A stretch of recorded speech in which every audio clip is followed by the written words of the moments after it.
La Tierra está llena de secretos. No hay lugar en los 5 continentes en el que no encontremos un enigma por desvelar.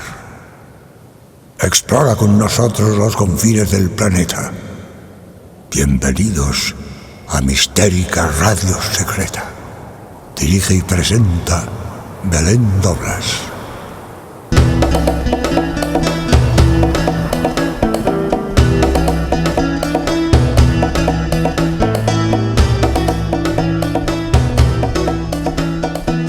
Bienvenidos como cada noche de sábado a nuestra cita con Mistérica Radio Secreta, un espacio dedicado a conocer viajes y lugares con misterio en el que emprendemos una travesía diferente por esos enclaves únicos alrededor del mundo que nos han dejado su impronta. Y con este propósito en mente, a lo largo de esta travesía tan singular, entrevistaremos a ilustres viajeros que nos marcarán las coordenadas precisas hasta un destino concreto. Esta noche volvemos a realizar un programa inclusivo y que está siendo interpretado en lengua de signos, que podéis ver también en vídeo en nuestro canal de YouTube. En esta ocasión, nuestra invitada nos guiará a través del origen y la historia del tarot y su recorrido por Europa. Seguiremos con Pedro Ortega y su sección La obra de arte desconocida, en la que nos habla de una pintura renacentista y de los fantasmas que vagan en ella. Mientras que en Cuadernos de Viaje, David Hidalgo se colará en la biblioteca de una bruja para mostrarnos unos ejemplares llenos de secretos. En Terra Secreta, nuestro avezado viajero de esta noche, Miguel Zorita, nos cuenta la historia de un naufragio en una isla perdida en el Atlántico en pleno siglo XVI. Soy Belén Doblas y esto es Mistérica Radio Secreta. Iniciamos nuestro viaje. Conocer el futuro ha sido el anhelo del hombre desde los albores del tiempo. Los oráculos, las profecías y otras vías de adivinación han sido las más utilizadas en la antigüedad para responder a esta necesidad. Pero sin lugar a dudas, la herramienta de adivinación más popular a partir de la Edad Moderna no fue otra sino una baraja de cartas muy especial. Nos estamos refiriendo al tarot. Por ello, esta noche trazaremos un recorrido a lo largo de Europa para conocer su historia. Pero, ¿qué es realmente el tarot? ¿Cuáles son sus orígenes? ¿Qué usos se le han dado? ¿Y cuál ha sido su recorrido a lo largo del tiempo? Esta noche desvelaremos todos estos enigmas y arrojaremos luz sobre esta arcana disciplina. ¿Nos acompañáis? Para guiarnos esta noche a través de la historia del tarot y su recorrido por Europa, contamos con la presencia de Victoria Braojos Ayala, directora de la Orden de Ayala y la Escuela Esotérica Europea. También es presidenta del Museo de la Baraja y el Tarot y de la Asociación ASES. Es coordinadora del primer Congreso Internacional de Baraja y Tarot, que se desarrollará el 8, 9 y 10 de marzo de este año 2019 en Madrid. Muy buenas noches, Victoria. Bienvenida a Mistérica Radio Secreta. Muy buenas noches, Belén. Coordinadora y codirectora. Pues nos estoy dando guerra yo con este congreso de marzo, pero tenemos tantas ganas, ¿no?, de poder pues tenerlo aquí en Madrid por primera vez. Sé que lo has preparado pues con mucho cariño y estamos deseando pues estar allí, y algunos de los colaboradores de Mistérica también participarán. Este programa es el aperitivo. El aperitivo. Pues muy bien. ¿Qué te parece si antes de iniciar este recorrido por la senda del tarot vamos a invitar primero a visitar la web mistérica.net o la página Mistérica en Facebook, donde encontraréis algunas imágenes sobre este y otros temas que trataremos a lo largo del programa. También podéis seguirnos a través de nuestra cuenta de Twitter, @red_mistérica. Para los que preferís escucharnos en formato podcast, no dudéis en dejarnos vuestros comentarios o darle me gusta o suscribiros si hemos alcanzado vuestras expectativas. Esperamos que sí. Pues ahora sí, empezamos nuestro viaje de esta noche. Bueno, vamos a hacer un viaje por Europa. Vamos a cruzar brevemente el charco, pero para volver nada más. O sea, vale. que vamos a empezar un poquito, pues como se empiezan las cosas, por el principio. muchas de las personas saben lo que es el tarot, pero otros muchos no. Entonces vamos a explicar qué es un mazo de tarot. Un mazo de tarot está compuesto por 78 cartas, de las cuales 56 se les llama arcanos menores y las otras 22 son los arcanos mayores. Muy fácil de identificar porque los 22 arcanos mayores son distintos completamente a los menores, y si vemos un poco o hacemos un recorrido desde el loco hasta el mundo, vamos a ir viendo por una parte una serie de personajes hasta la carta quinta muy definidos, pues como son el mago, la papisa, la emperatriz, el emperador, el sumo sacerdote, y a partir de la carta 6 ya vamos a ver pues un poco como escenas de vida, ¿no? Pues la famosa carta de los enamorados, donde vemos ya varias personas que están hablando, o el carro. En fin, podemos hablar ya de esas escenas que todos podemos vivir en la vida y que identificamos rápidamente, a pesar de ser un tarot, por ejemplo, como este, que es bastante antiguo y luego hablaremos de él. Y luego tenemos los arcanos menores, que estos todavía son más fáciles de identificar porque habitualmente jugamos con ellos. Serían o vendrían a ser la baraja española, pero tenemos reinas y más numerales que normalmente en una baraja española. Entonces tendríamos bastos, oros, espadas y reinas. Y reinas también. Bueno, vamos por ejemplo, las copas, que lo que hacen es representar, pues en su momento, en el Renacimiento, representaban el poder de la Iglesia, el poder eclesiástico, y un poco ya más a nivel predictivo, cuando aparecen copas, pues siempre simboliza más las emociones, un poco el estado afectivo. Luego tenemos los oros. Los oros representan lógicamente el dinero, el comercio, el poder económico, y también lógicamente en una lectura siempre van a hablar, pues eso, un poco de lo que es el dinero, la influencia, el éxito, el poder, todo lo que sea dorado, poderoso. Fortuna. Claro, el tarot tiene algo maravilloso y yo creo que por eso tantísimas personas se identifican con ello, porque ven rápidamente las similitudes con la vida, ¿no? Y eso le hace grande, ¿no? Independientemente ya de sus otras teorías. Luego tenemos los bastos, ¿no? Que bueno, pues representa más al pueblo ya, ¿no? A la agricultura, al trabajo de campo, vamos a decirlo así. Y por último tendríamos la espada, o las espadas, que representaría, pues lógicamente, lo que es la parte militar, lo que es la lucha, lo que son, sobre todo a nivel predictivo, pues digamos esas dificultades también de vida. Y la composición de estos arcanos menores sería, por encima siempre el rey, un poco la jerarquía renacentista, ¿no? Primero el rey y luego ya los nobles con las sotas y los caballos. Esto vendría a ser lo que es un tarot, o por lo que conocemos como un tarot completo. Hasta la carta 6 son figuras muy importantes dentro de la sociedad, y después del número 6, o a partir del número 7, ¿no? Mejor dicho. Ya el mismo 6. El mismo 6, hacia adelante hasta las 22, son escenas de vida. Exactamente. Perfecto. Bueno, ya hay muchos tratados como Jung que habla de esos arquetipos, ¿no? No nos vamos a profundizar en eso, pero bueno. Pues después de esta explicación general, vamos ya a los orígenes. ¿De dónde viene el tarot? ¿Cuál es el verdadero origen o las pistas que tenemos hasta ahora? Yo las pistas te las puedo dar, el origen lo tengo más difícil, ya me gustaría a mí saberlo. Bueno, pues parece, aunque la teoría más extendida y que seguramente pues Belén, tanto tú como nuestros oyentes, pues lo que han escuchado es Egipto y resuena mucho, quizás porque como los egipcios todo lo expresaban a través de imagen, el paralelismo con el tarot, que está expresando también pues todo lo que ocurre a través de la imagen, es inevitable, ¿no? Luego ya ahondaremos en esa teoría de Egipto. Pero la realidad es que lo que sabemos del tarot en sus orígenes es renacentista. Estamos hablando de que el primer tarot es del 1440, que es el tarot de Visconti de Modrone, no el tarot de Carlos VI, que ahora ya entraremos ahí.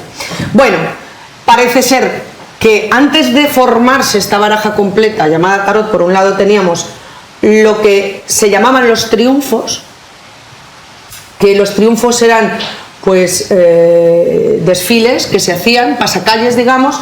Entonces cada parte de ese desfile, como si fuera una procesión, cada paso de ese desfile representaría una carta. Representaría una carta, que esa carta, pues por ejemplo en el carro se ve muy claramente, ¿no? Sí. Pues el triunfo de, pues en ese caso, pues de la familia que estuviera realizando ese desfile, ¿no?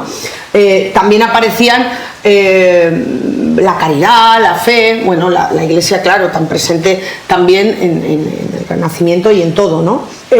Bueno, y los 56 menores, que sería, como hemos dicho antes, la baraja española, que tampoco tenemos un origen claro ni comprobado, pero las teorías actuales, pues según el investigador Alberto Pérez, apuntarían a China. Estos inventaron hasta el papel moneda y se jugaban todos los palillos, tal. Entonces el papel moneda era del mismo tamaño y solo estaba inscrito por una cara.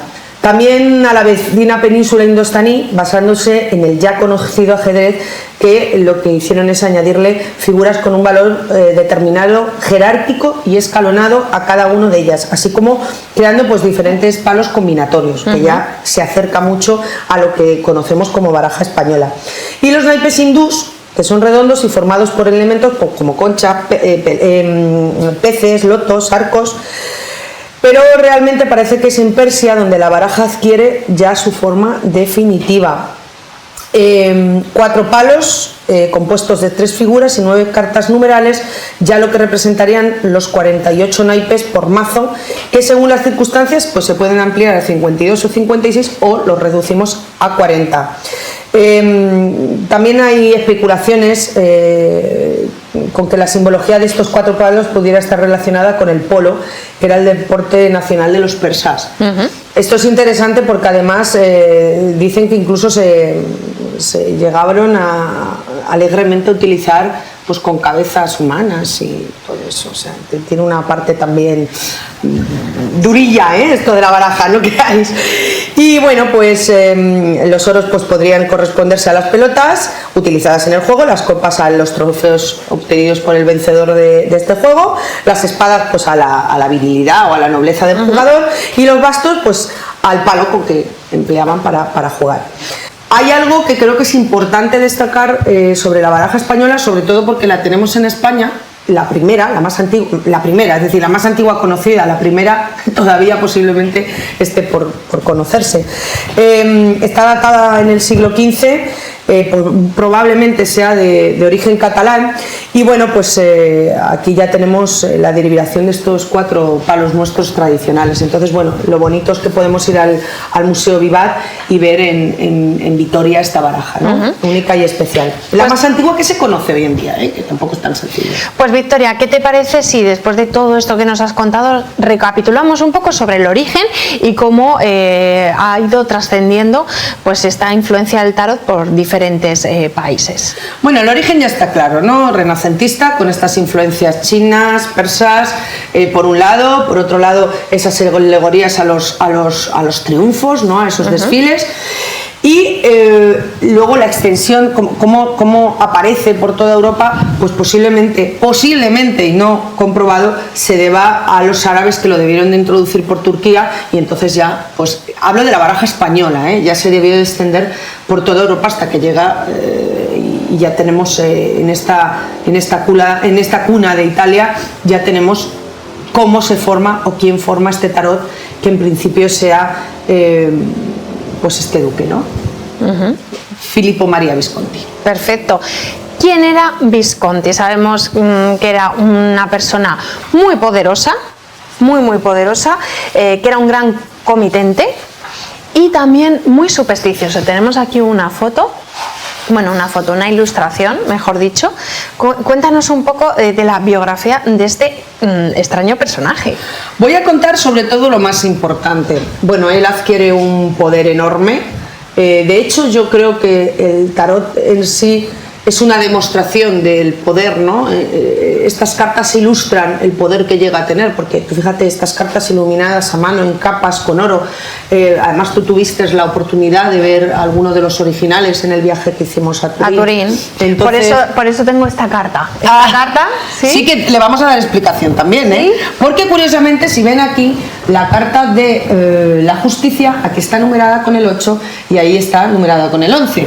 Por cierto, importante decir, excepto algunas excepciones como el tarot Solabusca o el tarot Mantegna, los tarots no empezaron a numerarse y a tener palabritas hasta en torno al siglo XVIII. Siglo XVII, y la baraja española no se empieza a numerar hasta el siglo XVIII, que parece que está numerada y ordenada desde el principio y no era así, pues no estaba numerada. En un principio ni estaba numerada ni tampoco tenía. Lo importante era la simbología. Muy bien. Lo importante era la simbología aquí, no tanto. Y sigue siéndolo. Y sigue siéndolo. De hecho, viene muy a cuento al programa que estamos haciendo, ¿no? Porque si algo estamos hoy o por algo estamos apostando es por el lenguaje de los símbolos, ¿no es así? Sí, totalmente de acuerdo, porque este programa está siendo interpretado en este momento en lengua de signos, por lo que estas personas pueden acceder al tarot, porque en sí el tarot es una forma de comunicación innata. Es un libro mudo. Es muy enriquecedora. Entonces, no se necesitan textos para entenderlo, se necesita una mente abierta y el poder de la imaginación, ¿no? Como dice Jacques Cousteau, ¿no? La máquina de imaginar. Perfecto. Bueno, vamos a continuar. Coméntanos también esta ilustración. Venga, vamos a ir a Filippo Maria Visconti, como hemos dicho. Sí, nos cuentas toda la biografía así un poquito oculta. No, toda no, un poco nada más. Un poco. Tuvo mucho poder. Y este hombre, pues con 13 años se quedó huérfano de madre.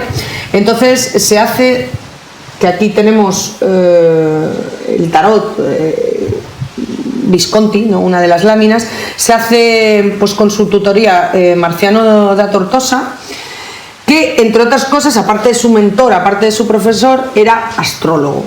Quiero remarcar esto porque como en un principio parece que este origen del tarot no tiene nada que ver con la adivinación, ni parece que oculta así como ningún secreto esotérico, o parece que no es tan esotérico sino una obra de arte, que también lo es difícil pensar que un tipo como este, que era súper supersticioso, es decir, que una vez no atendió al emperador porque su astrólogo le dijo no es el momento, entonces dijo pues no voy a atenderte. Es difícil pensar que en su baraja no haya elementos esotéricos, ¿no? De hecho, pues historiadores y investigadores los han encontrado, pero no podemos demostrar que así sea porque no dejó ningún documento donde él dijera que efectivamente aquí tenemos algo esotérico, ¿no? Desde luego hay muchísimas personas muy creyentes y que no dan un paso sin consultar al tarot. Bueno, si echamos la vista atrás, pues tenemos desde Napoleón Bonaparte hasta John Lennon, por ejemplo. Muchísimas personas, de hecho ahora vamos a hablar también de Napoleón Bonaparte porque, bueno, si Italia es la cuna donde se crea el tarot y donde se extiende, Francia es quien lo pone de moda, sobre todo con este sentido que le estamos dando ahora, más de adivinación. Claro. Y bueno, son las grandes órdenes herméticas las que ya les dan todavía más ese énfasis ocultista, ¿no? Porque hasta ahora estamos un artículo de lujo, algunos de lujo, muy cuidado, para entretener a la nobleza, ricamente ornamentado y con una finalidad eminentemente lúdica.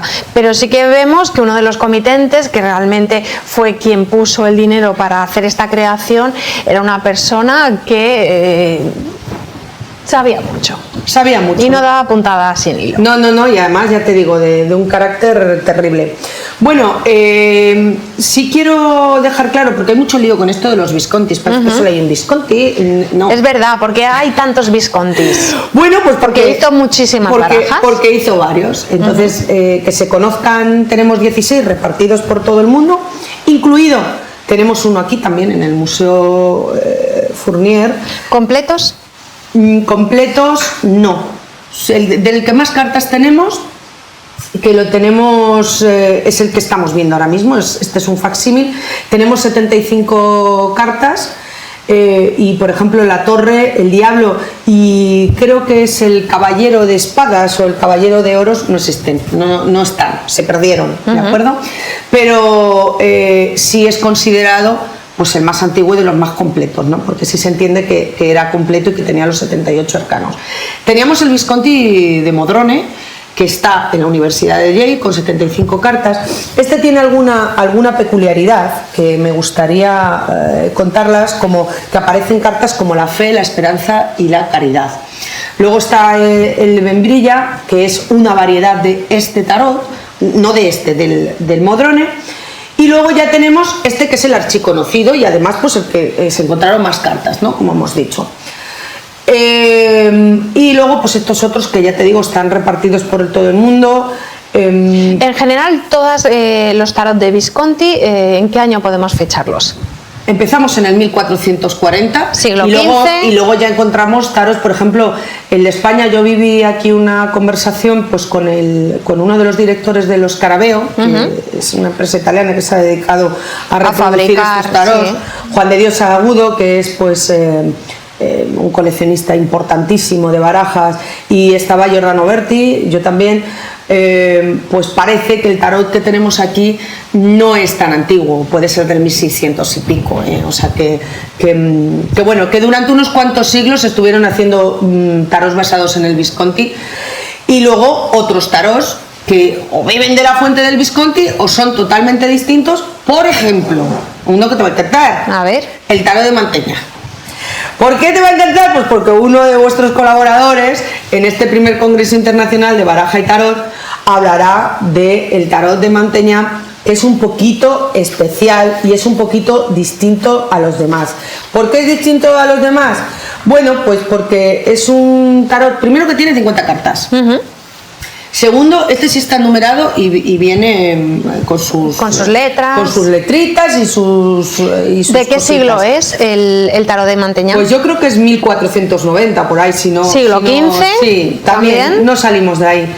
¿Y pero Mantegna quién era? ¿Un comitente también? No, Andrea Mantegna era un ilustrador. Un ilustrador. Lo que pasa es que ya parece que está casi comprobado que no lo hizo él. De hecho, hay dos versiones, que si esta es mejor, que si esta... Bueno, este tarot se divide en 5 series y es un tarot realmente que llamarle tarot, bueno, así está calificado, pero es una baraja un poquito especial, ya que yo creo que estaba más enfocada a explicar un poco pues ese conocimiento antiguo y como una herramienta más pedagógica que como una herramienta de puro entretenimiento, ¿no? Pero bueno, ya Pedro Ortega en esta conferencia ahondará más en este tarot, pero sí quería nombrarlo, ya te digo, por lo especial que es. Vamos a dejarlo ahí. Y luego tenemos pues el tarot que se creía más antiguo del mundo y no lo era, que estamos hablando del tarot de Carlos VI. ¿De dónde proviene el error? Pues realmente este tarot, que es precioso también, se creía que se lo habían encargado a Jacqueline Grigonier para entretener un poco al rey de Francia, que bueno, pues ya sabemos un poco sus estados melancólicos, por eso le llamaban Carlos el Loco. Y bueno, pues el error proviene de que estas cartas las encuentran en un libro de contabilidad de Charles Puport, que era el tesorero de Carlos VI, de Carlos el Loco, y en dicho libro pues hace mención, aparte de que aparezcan estas cartas llamadas tarot de Carlos VI, se hace mención a que se han pagado 56 sueldos parisinos por 3 barajas hechas en oro y muy decoradas, y bueno, entonces se cree en un primer momento que una de esas barajas, claro, es este tarot. Entonces ya estaríamos hablando pues de la primera baraja, porque sería anterior al 1400, pero esto no es real. Ya en el libro de Alemany, que era un bibliotecario y historiador francés, es un especialista además en artes decorativas, pues en 1906 prueba que esto es falso y ya se fecha correctamente en el año 1470. que fue legado por Luis XVI a Roger de Gainiers, perdón por la pronunciación porque no es tan fácil, que era un coleccionista anticuario y genealogista francés, y lo dona en 1711 a la Biblioteca Nacional del país, que es donde hoy lo podemos encontrar. Entonces ya dejemos claro, Visconti es el más antiguo, y el Visconti di Modrone, y el de Carlos VI, desmitificamos, no es el más antiguo, aunque sí de los más antiguos, ¿de acuerdo? ¿El tarot de Visconti en qué región de Italia se centra? Milano. ¿Y mucho? Milán es importantísimo. Es importantísimo. Es casi la cuna, sí, es así. Y cuéntanos esa historia que relaciona el tarot de Visconti con un regalo de bodas. Bueno, sobre la familia Sforza. Mira, yo he escuchado tantísimas historias sobre esto. Yo voy a contar la más curiosa, pero esto no está nada demostrado. De hecho, el tarot Visconti Sforza, que es este que tenemos aquí, ya entendemos que estos están emparejados pues porque aparecen unas alianzas, aparece el laurel porque ya Sforza ya ha tomado posesión y títulos y tal. Y sería la primera de las barajas que él hizo. Digamos, Visconti Sforza, sí. ¿Vale? Los Viscontis, Visconti di Modrone y el Membrilla, esos son los dos primeros. Y luego el Visconti Sforza, que de ahí ya saldrán también muchos más. Bueno, el Visconti Sforza, la historia es que parece ser que se encarga como regalo de bodas y que a cada uno de los invitados se le da una carta de este tarot. Esto en teoría ni está comprobada, ni se puede decir que es verdad, ni nada de nada. Aunque sí es posible que cuando hubo la unión Visconti-Sforza, pues él mandara a crear su propio tarot, ya dejando clara sus alianzas, y este Avon de Troyes que aparece en todas las cartas, sí, ¿no? Como por el derecho que se me otorga a mí bueno, porque yo tengo el derecho, ¿no? de ejercer esta ley y de ejercer el poder. Así que bueno, aquí de alguna manera podríamos tener ya el resumen de lo que son estos primeros tarots. Hay muchos ejemplos de tarot de los que podríamos hablar, pero sobre todo hay que remarcar que en el siglo XVI es donde se extienden por toda Europa y es impresionante cómo sobreviven hasta nuestros días.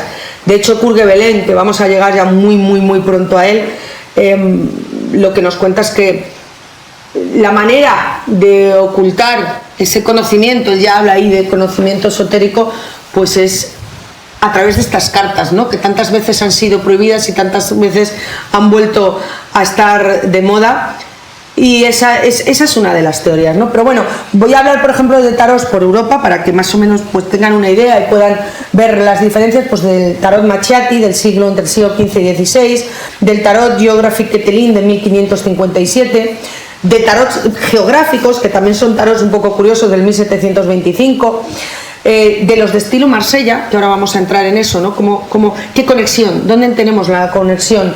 Que es 1769-1798, del tarot lombardo, de Milán también, del 1810-1814, otro de estilo marsellés, el Gatteano Montecchi de 1820, Génova, el tarot Ligure Piemontese de 1844-1880 y el tarot modelo de la Roca de 1850 de Pecencia. Pero, como te digo, ya a partir de ahí es un disparadero, ya podemos encontrar muchísimos tarots. De hecho, yo sería incapaz de contabilizar actualmente cuántos tarots existen, ¿no? Porque además, lo bueno del tarot es que según la época, pues cada ilustrador ha ido expresando. Entonces tú a través de una carta puedes ver lo que estaba ocurriendo en esa sociedad, puedes ver cómo sentía esa sociedad. No, desde luego, en la gran exposición que tuvimos el placer de ver en Turín, vimos que había cartas de todo tipo, había cartas de David Bowie, una creatividad sin límite, y desde luego pues lo que hace el tarot es pues dejarse ilustrar por esas tendencias artísticas en cada momento. Pues Victoria, hemos hablado hasta ahora de muchísimos tarots italianos, Visconti, también hemos hablado de Mantegna, pero quizá de todos el más conocido es el de Marsella. ¿Por qué? Pues hija, pues aquí tenemos el asunto. De hecho, bueno, hay una teoría que yo hoy no te la he traído porque es profundizar mucho, de Jean Meran, que intenta hacer que el tarot realmente naciera en Aviñón, no en Milán. Pero bueno, sobre eso es que da para un capítulo entero, entonces vamos a ver. Bueno, yo te voy a hablar de un documento curioso que es la hoja Cary Yale. Lo de Cary es por la familia que dona, esta era una familia cuando tenían muchísimo dinero y donan todos estos tarots y documentos a la Universidad de Yale. Por eso muchas veces se le llama el tarot Cary Yale. No está bien del todo dicho así, ¿no? Pero bueno, aquí lo más importante es esa famosa hoja Cary Yale, que digamos sería un poquito el eslabón entre las barajas italianas y las barajas francesas. Efectivamente. Pues si veis esta hoja, os daréis cuenta que a pesar de ser un tarot italiano, ya tiene muchas similitudes con lo que son los tarots marselleses. Pero claro, tú me hablas de por qué tiene fama el tarot de Marsella. Pues esto es muy sencillo. En 1781, Coeur Gobelin, que era masón, protestante, estuvo en varias logias y sociedades como herméticas, exactamente, secretas. La logia parisina de las Nuevas Hermanas, que por ejemplo a esta Filatetes que pertenecieron Voltaire y Benjamin Franklin, la Orden de los Elegidos, y es presidente también de la Sociedad Apoloniana, y se codea con personajes ya que nos sonarán mucho del tarot, como es Etela, Papus, Eliphas Levi. Vamos realmente a quien puso de moda este tarot, y fue Coeur Gobelin. ¿Por qué? Bueno, pues él crea una enciclopedia que se llama El mundo primitivo comparado y analizado con el mundo moderno. Entonces, en uno de los capítulos, en uno de los tomos, esto fue en 1781, nos habla del tarot. Entonces él lo que nos cuenta, bueno, quiero decir, Coeur Gobelin, es importante resaltar que fue masón, que fue protestante, que perteneció a logias importantísimas, que el mismo Voltaire o Benjamin Franklin pertenecieron a ellas, y además se codeó, pues por época, pues con Eliphas Levi, con Papus, con Etela, que estos ya nos suenan un poquito más a más moderno, a más tarot, y ahora hablaremos por encima de ellos, pero sí que querían un poco unirlos con este personaje. Bueno, pues él en este tomo dice que ve a están tomando algo y ve a dos mujeres jugar con las cartas, y ve la carta, creo que concretamente es la del mundo, del tarot de Marsella, y él se da cuenta que ahí hay mucho más que un simple juego de entretenimiento. Entonces, cuando ve la carta del mundo, de repente, él, con todo su conocimiento, porque era una persona muy culta y que sí podía hablar con cierto conocimiento, dice: en estas cartas está encerrado el conocimiento de la humanidad, y este es el famoso libro de Thoth de los egipcios, que desapareció y lo han ocultado en estas cartas para que llegase hasta llegara a nuestros tiempos. Entonces yo he sido aquí el iluminado, que me acabo de dar cuenta de que el tarot es el libro de Thoth de los egipcios, ¿no? Podríamos decir que con él se inicia esta corriente del tarot relacionada con la adivinación, o era anterior, porque él mismo dice que yendo por las calles de París, de pronto ve a estas dos mujeres que ya no solamente parecía que estaban jugando con el tarot. ¿Estaban jugando con el tarot o se estaban echando las cartas? Esa sería la cuestión. No, primero no creo que fueran, no eran en las calles de París, estaban en una reunión de amigos. Vale. Entonces, por lo visto, esta era una alemana y tal. Además podéis ver el libro porque lo tenéis en PDF y se puede ver. Pero realmente no, estaban jugando a juego del tarot, que es un juego además. Por cierto, que cartas del tarot se le llama a partir del siglo XVI, hasta el siglo XVII era el juego de los triunfos, o sea, hasta el siglo XVI era el juego de los triunfos, es en el siglo XVI donde ya se le llama cartas del tarot, que además no sabemos de dónde viene la palabra tarot porque hay 40.000 teorías. Y también algo importante, la palabra naipe solo la tenemos en en el catalán y en el castellano. En ningún otro lenguaje se tiene la palabra naipe, sino cartas para jugar. Pues me gusta lo del juego de los triunfos. Sí, es bonito, ¿verdad? Es bonito, además suena. Bueno, pues él ahí tiene una iluminación y él dice, bueno, aquí está encerrado el conocimiento del mundo. Bueno, ya sabemos que además el dios Thoth pues es el dios de la magia, del conocimiento y de todo lo que se puede ser. Bueno, pero realmente el culpable de que veamos o de que esto ya fuera una herramienta de adivinación fue Etela. ¿Quién era Etela? Pues Etela era un ocultista y peluquero. Entonces realmente era Jean-Baptiste Sallier, y él lo que hace es que se cambia el nombre, se lo pone al revés para no sé, si para darle un toque más esotérico o qué. Entonces él ya había escrito un libro en el 1770 sobre cómo jugar con las cartas, pues las cartas famosas de la época, el juego del piqué. Y claro, cuando Kurt Gebelen escribe este libro dice, ya está, ya tengo la herramienta. Entonces en 1783 él publica 5 manuales que se llaman Manière de recreer avec les jeux les cartas noms tarot. Manera de recrear uno mismo con la baraja de las cartas llamadas tarot. Es decir, es el primer manual de tal. Pero además hace lo siguiente, dice, a mí me parece que esto se nos ha desordenado y hay que ordenarlo. Y esto hay que reordenarlo.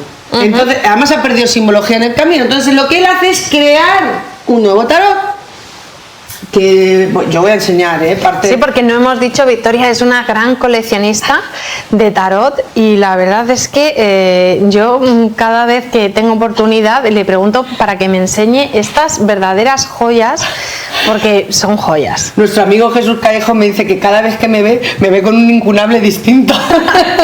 No, bueno, la verdad es que son una maravilla y se puede ver que son súper antiguas. ¿Estas están pintadas a mano?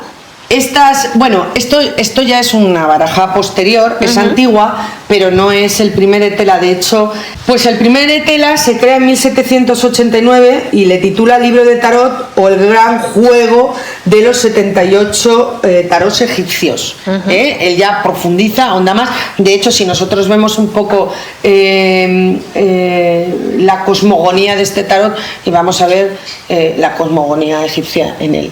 Etela crea ya su propio tarot, porque en el libro, que sí quiero enseñarlo, vamos a ver, este es el original, aquí tenemos los 5 manuales. Vemos que sí que habla del tarot y las cartas que aparece es una carta, mira, la justicia también, justo como la que tienes ahí, pues normal y corriente, ¿no? De Marsellés, un tarot de los que había en la época, ¿no? Él crea ya, como he dicho, en 1700... Déjamelo y mientras lo voy enseñando. En 1789 ya crea su tarot, que se llama el Libro de Thoth, el libro de los 78 tarots egipcios, que bueno, habla de, si vemos un poco cómo está constituido, ahí ya sí vemos muy claramente pues la cosmogonía egipcia. De este tarot quedan solo unas pocas cartas y ya es una maravilla, Victoria. Sí. Es un alumno suyo, Melchior Montignon de Ucet, en el 1804, que ya manda a estampar una versión completa del tarot. Este es de la época, más o menos, un poquito posterior, pero bueno, es de la época. Y es ya llamado, digamos, el Etela 2. Tenemos el Etela 1, que es el que crea él, el Etela 2, que es este, y luego tenemos el Etela 3, vale, del cual ya son imágenes mucho más medievales. Parece que están cogidas del libro de las crónicas de Nuremberg. Y bueno, pues vamos a ver muchas similitudes. Si vemos la carta del sol, la carta de la luz, que le llama, o de la luna, veremos que guarda esas similitudes. Además, Etela también tiene, claro, es muy importante porque él es el primero que le da significado a las cartas del derecho y del revés. Habéis visto que hay muchas tarotistas que cuando están leyendo las cartas las leen del derecho y del revés. Porque dice que el tarot es tan rico en simbología que no solamente se puede ver por un lado el significado, hay que darle vueltas al tarot para ver un poco o encontrar más significados en él. Y luego está... Aquí desde luego viene al derecho y al revés, pero claro, yo entiendo que también es para que la otra persona que está al otro lado pueda leer. No, porque son significados distintos. Vale. En el tarot español que es una variante del tercer etela, tenemos un tercer etela, ya vemos cómo ya cambia el significado. No cambia, lo que hace es que añade ya los significados, porque aquí tenemos otra, si veis es distinto el significado que le da por un lado que por otro. Luego veremos ejemplos. Es una maravilla. Es una maravilla. Este es el ¿Lo habéis editado vosotros? Lo hemos editado nosotros del original, además se acompañaba con su libro. Y normalmente siempre sorteamos en cada programa un libro, pero esta vez vamos a sortear pues este primer tarot español que es increíble. Bueno, este tarot es importante destacar una cosa. Este tarot, esta tercera versión, es una versión ya más medieval. Ya es conocido como el tercer etela, y esta versión tiene muchas imágenes que se parecen a las, que están recogidas con casi seguridad a las crónicas de Nuremberg. Pero no quiero saltarme algo que es muy importante, que es la publicación del libro de Julia Orsini. Y es importante porque en el libro de Julia Orsini, que es este, es el original, quiero que veamos la primera página, vamos a ver. Vale, es donde aparece ya el etela 2, ¿de acuerdo? Que lo podemos ver aquí. Vale, vemos que son las mismas cartas, con algunas variantes, pero bueno, es el mismo etela. Es el primer libro que ya tiene como un manual muy exacto de los significados, al derecho, al revés, y además, lo curioso es que la autora dicen que es Julia Orsini y que está basada en los conocimientos que dejó o que le legó Madame Lenormand, porque Madame Lenormand utilizaba dos tarots, el gran etela, que es este que estamos viendo, y el petit etela, que tenemos aquí un original, ¿vale? Que como ves se sigue pareciendo, lo que pasa es que aquí ya tenemos símbolos de póker. Bueno, sí, pero por ejemplo se ve totalmente. Se ve, por ejemplo, aquí, la muerte, y aquí lo que tenemos es otra figura, diferente. Sí, no sé la traducción exactamente, pero bueno, vamos viendo que ya tiene significado al hacia el revés, y además, bueno, pues cartas que se parecen mucho, como esta, que yo creo que la tengo puesta en la caja para que la veamos. Mirad, ¿veis? La prudencia del gran etela y del pequeño etela, como son idénticas. Hemos llenado la mesa de cartas. Bueno, pues sí. Lo curioso de esto es que la Julia Orsini no tenemos ningún documento que sepamos si esta mujer existió o no existió. Y lo que posiblemente hizo el editor, Blocket, es que se inventó un seudónimo para que, digamos que esa documentación de Madame Lenormand, no pedirle derechos a la familia y publicarla en este libro. De acuerdo, que además nosotros hemos hecho la traducción y esperemos poderlo publicar pronto, donde bueno, ya tiene todo un poco el conocimiento sobre, ya el manual como exacto sobre la baraja de tela, que además es de donde ya beben, digamos que los significados que ya le dan autores pues como Aleister Crowley o como Papus o como Samuel Liddell Mathers, lo saca de este libro. ¿Vale? Digamos que este es ya el manual oficial en que todos beben sí. Para, de alguna manera, interpretar las cartas del tarot. Por eso es tan importante destacar que Madame Lenormand, aparte de que pudo ser, o posiblemente fue la hija bastarda de Luis XV, era una mujer hiperculta, fue vidente de Napoleón, escribió las memorias de Madame Josephine. De hecho, aquí tenemos un autógrafo original de Madame Lenormand. Y si te das cuenta, es como el primer nombre femenino que damos, que vinculamos al tarot. Al tarot, ¿no? Aquí tenemos la firma original de Madame Lenormand. Y ya te digo, fue importantísima porque ella además le dio... ¿Qué forma tan curiosa? Sí, esto no lo tendrían que analizar aquí ya una... Pues sí, porque vamos... una grafóloga. Bueno, ella escribió muchísimas obras, no solamente de tarot, sino, bueno, pues relacionadas, como te digo, con la monarquía, etcétera. Muy, muy, muy, muy inteligente, una mujer culta y que en la época pues destacó por encima de autores masculinos. Ocultistas masculinos, ¿no? Pues, ¿qué te parece si nos haces un breve resumen pues de estos otros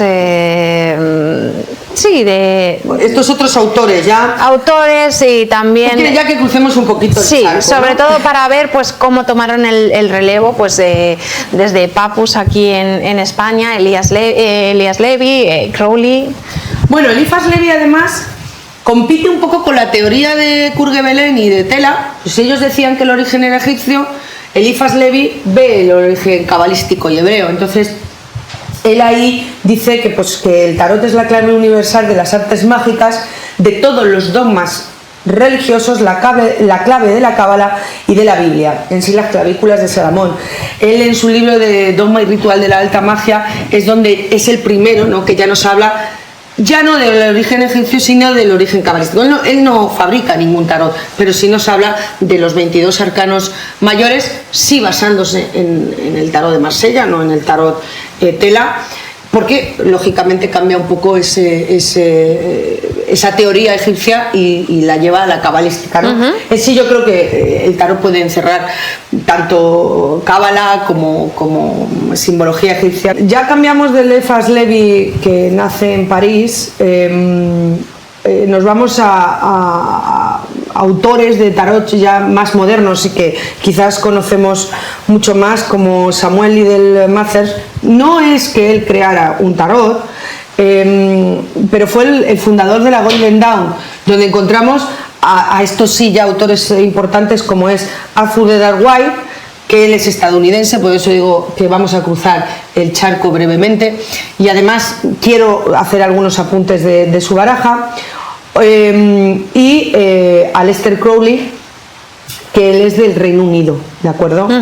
Y bueno, vamos a hablar un poquito del tarot de Aleister Crowley, porque yo sé que a ti te me llama mucho la atención, especialmente. Sí. Y bueno, yo creo que a nuestros oyentes también. Y seguidores también. Bueno, pues Aleister Crowley, en su tarot, que vamos a verlo aquí, este es un tarot muy diferente. Es muy diferente. Lo que hace, te dejo que lo saques, es reunir símbolos, combinaciones de astrología, de numerología y visualización con el simbolismo de distintas escuelas de sabiduría. Se lo encarga para que lo dibuje a Phaedra Harris. Phaedra Harris es egiptóloga, entre otras cosas, y mete más de 1200 símbolos en este tarot.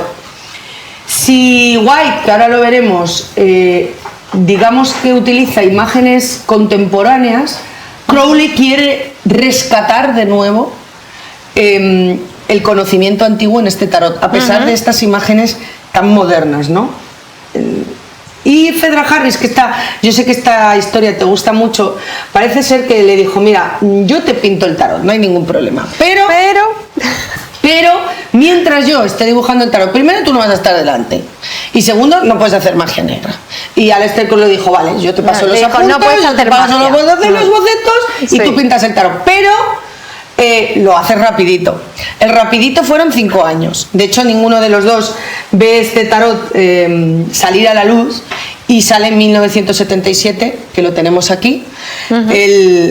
Se publica finalmente en 1977, a pesar de que se termina antes, porque por la fecha que yo barajo, este tarot se debió de terminar en 1943. Desde 1938 hasta 1943 lo está pintando, 5 años, que yo no tengo claro que no hiciera magia durante esos 5 años. Yo tampoco lo creo. Y se publica en el 1977. Y cuéntame el detalle de los magos. Pues sí, muy interesante. Bueno, se hacen muchos, Phaedra Harris hace muchísimos bocetos de este tarot, no solamente del mago, sino de muchas cartas, pero se publica un tarot con los 3 magos, que es este que yo tengo aquí. Desde luego es muy de egipcios. Claro, ella era egiptóloga, por lo cual, ya te digo, él vuelve un poco a su origen egipcio, pero con la ordenación marsellesa. Ya lo reúne todo, Crowley, cabeza maravillosa y pensante, y con su primero amigo y luego enemigo, Edward White, que ahora haremos unos apuntes. Bueno, estos son los 3 magos, que podéis ver aquí. vamos a dejar claro que él autoriza uno, que es este, ¿vale? ¿Cuál es el que autoriza? Este. En teoría el mago blanco, el mago dorado y el mago dorado y mago negro son los otros dos. Y hay gente, yo cuando utilizo el tarot de Aleister Crowley me gusta utilizar los tres magos porque digamos que veo como las tres personalidades del ser humano, ¿no? Veo un poco cómo encierra pues, el espíritu más puro, el más negativo y el más neutral, ¿no? Que el más neutral, lógicamente, sería el que él eligió. Y el más negativo sería este, ¿verdad? El mago negro, digamos que sería este. Este es el mago negro y este es el mago dorado.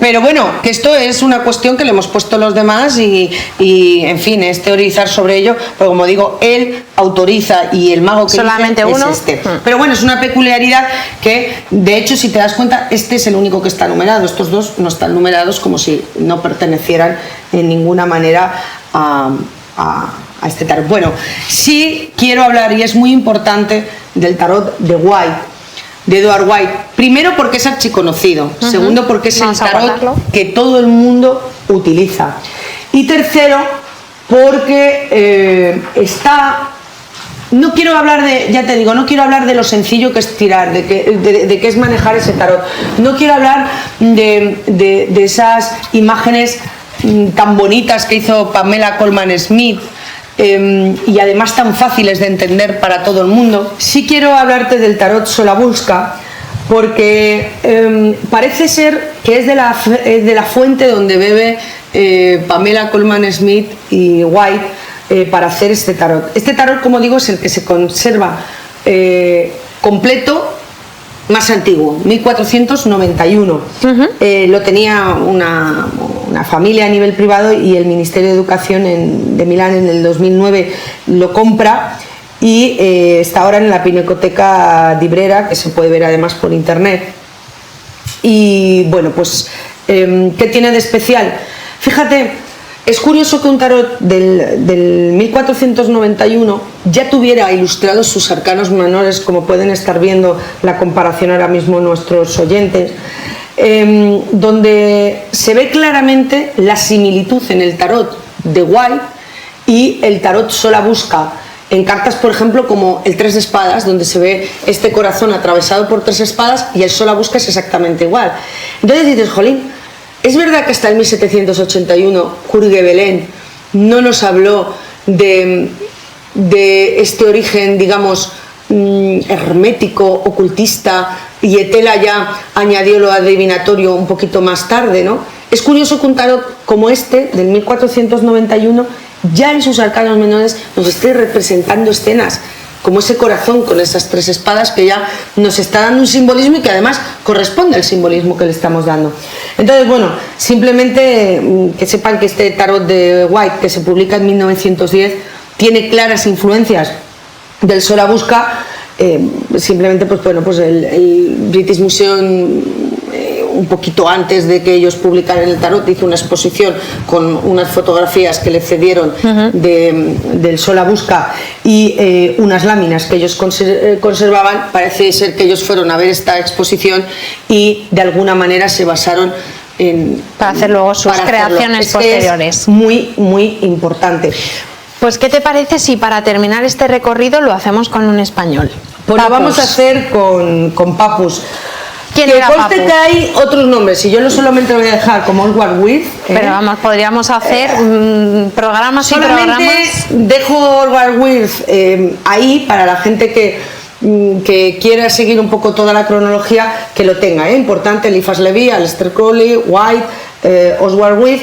Bueno, y Papus, claro, importante porque era español, porque nació en La Coruña y bueno, aunque sus estudios lógicamente los desarrolló en Francia, porque aquí no teníamos prácticamente no teníamos ninguna cultura del tarot. Es el primer español que tenemos conocimientos que estudia el tarot. Bueno, realmente no es así y ahora lo explico. Él escribe en 1889 un trabajo que le llama Le Tarot Divinatore, y es donde en su libro, aquí tenemos el tarot de los bohemios también de Papus, es en su libro donde sigue ahondando en esto del tarot y la cábala, pero en 1909 ya crea un tarot donde explícitamente lleva ya la cábala, ya se ve la imagen con las letras hebreas. Y se creía que era el más antiguo que existía, pero no es cierto. Es otro español el que se adelanta, y en 1903, este libro que tú tienes, que sale con el facsímil de la baraja, que además vais a sortear, sale con su baraja, y es el primer tarot datado del 1903, donde aparece el tarot, la cábala hebrea y también esta criptografía egipcia. Además nace un año antes que él también, o sea que también por nacimiento es anterior, pero la obra también se crea 6 años antes. Entonces, bueno, pues tenemos, a pesar de tener tan poco recorrido en el tarot, y parece que es como muy moderno lo nuestro, tenemos nuestras grandes aportaciones. Tenemos nuestras grandes aportaciones, son estos dos tarot cabalísticos, diríamos, ¿no? Cada uno con su nombre, y además muy especiales, muy bonitos. El tarot español además como reúne todo, parece como que, él lo dice, ¿no?, que son varias barajas en una, ¿no? Pues yo creo que es un colofón maravilloso para cerrar el programa y invitar a todo el mundo a que se acerque a este maravilloso mundo del tarot, rodeado de cultura, sí, que es importante, que parece que estos últimos años se ha visto oscurecido, no por la cultura, sino por todo lo que ha ocurrido en torno a él, y realmente, pues por hablar de alguien culto, pues Teodomiro Moreno Durán, el autor de este tarot, pues era un crítico de la generación del 98, amigo de Valle Inclán, amigo de Jacinto Benavente, con una cultura extensísima, hablaba varios idiomas, por eso accedió a estos libros escritos en francés y en inglés, y pudo crear tanto este libro como este tarot español. De todas las barajas que hemos visto esta noche, ¿cuál es tu preferida y con cuál te quedarías? No me queda más remedio que quedarme con el tarot catalán o tarot español. Claro, primero pues porque yo he sido la persona que he llegado a saber quién estaba detrás del tarot, no se sabía hasta hace 4 o 5 años, porque hemos visto sus orígenes, porque lo he investigado mucho, porque es muy rico, parece que encierra dentro de él todo el programa, parece que está encerrado en esta baraja, ¿no?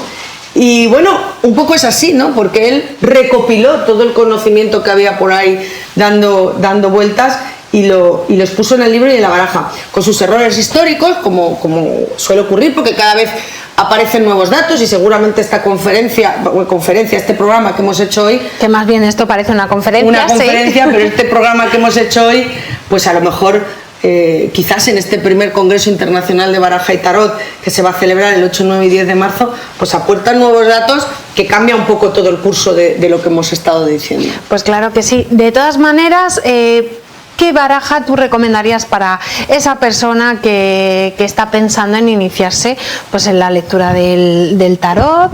Pues mira, yo creo ¿Cuál piensas que puede ser la más didáctica así para el principio? Yo te lo voy a poner muy sencillo. Creo que históricamente hay que conocer el Visconti Sforza, porque es la fuente, y es muy fácil. Hay ahora mismo muchos libros y muchas investigaciones, por ejemplo de Giordano Berti, que viene al Congreso, para tener en cuenta un poco de la fuente de los tarots que ya se utilizan como más famosos, que es de los que voy a recomendar. Es importante conocer muy bien el tarot marsellés, sus arquetipos, su orden y por qué está así.